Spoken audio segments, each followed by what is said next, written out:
بسم اللہ الرحمن الرحیم۔ السلام علیکم ورحمۃ اللہ وبرکاتہ۔ رزق کے ہیلے اور وسیلے۔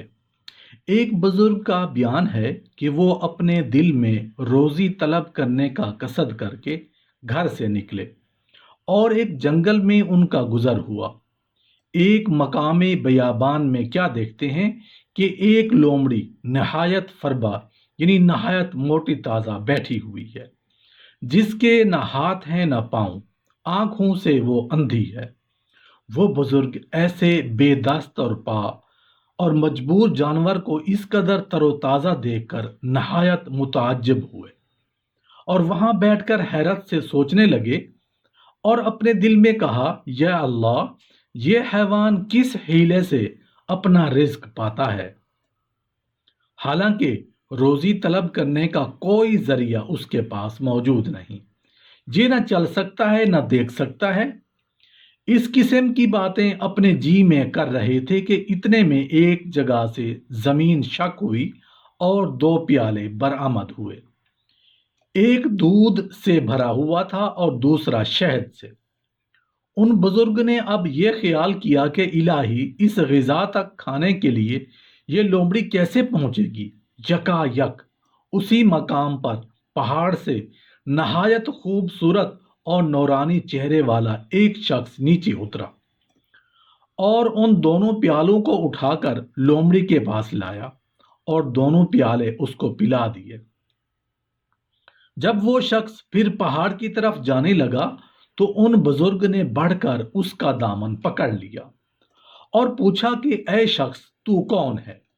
اس نے کہا کہ میں خدا کے فرشتوں میں سے ایک فرشتہ ہوں اور یہی خدمت میرے سپرد ہے کہ ہر روز صبح اور شام کو یہاں آؤں اور اس جانور کو پیٹ بھر کے اس کی غذا پہنچاؤں۔ یہ واقعہ دیکھ کر ان بزرگ نے روزی طلب کرنے کی تکلیف کے خیال کو اپنے دل سے نکال ڈالا اور اسی پہاڑ پر بیٹھ گئے اور ایک چشمے کے کنارے سکونت اختیار کی اور نماز روزے میں مشغول ہو گئے۔ 7 دن تک اسی طور سے بسر کی، مگر غیب سے کوئی رزق نہ پہنچا۔ فاقے کی کثرت سے نہایت ضعیف اور نڈھال ہو گئے۔ آخر کار اللہ تعالیٰ کی بارگاہ میں دعا کی، اے پروردگار، اپنی رحمت سے مجھ کو غذا کا کوئی لقمہ عنایت فرما، مجھ میں اب بھوک برداشت کرنے کی طاقت نہیں، یا میری روح کو قبض کر لے۔ بارگاہ الہی سے جواب ملا، اے شخص، تو اپنے ہاتھ پاؤں کو حرکت دے اور روزی طلب کر، میں تیرا رزق تجھے پہنچاؤں گا۔ خود بھی کھا اور محتاجوں کو بھی کھلا، اور اگر تو اسی حالت میں اسی پہاڑ پر 70 برس تک بھی بیٹھا رہے گا تو میں تجھ کو غذا کا ایک دانہ بھی نہیں پہنچاؤں گا۔ اس وقت ان بزرگ کی آنکھیں کھلی اور پہاڑ سے اتر کر تلاش معاش میں مشغول ہوئے۔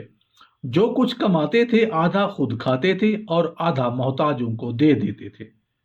حضرت حاتم اصم رحمت اللہ علیہ فرماتے ہیں کہ ہر روز صبح کو مجھے شیطان آ کر دھوکہ دیتا ہے اور مجھ سے پوچھتا ہے کہ آج تو کیا کھائے گا اور کیا پہنے گا اور کہاں رہے گا؟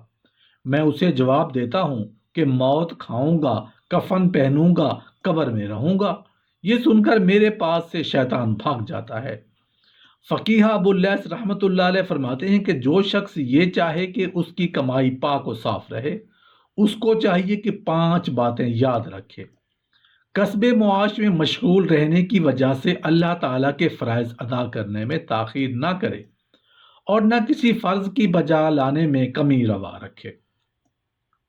کسب کی وجہ سے کسی مخلوق خدا کو تکلیف نہ پہنچائے۔ کسب معاش سے مقصود صرف یہ ہو کہ کمانے والا خود اس کے اہل و عیال عزت و آبرو کے ساتھ زندگی بسر کریں، نہ یہ کہ روپیہ کثرت سے آئے اور دولت جمع کی جائے۔ کسب معاش میں اپنی طاقت اور قدرت سے زیادہ تکلیف نہ اٹھائے۔ روزی کا دار و مدار اپنے کسب پر نہ سمجھے، بلکہ اصل روزی پہنچانے والا اللہ تعالیٰ کو جانے اور کسب و ہنر کا واسطہ و وسیلہ سمجھے۔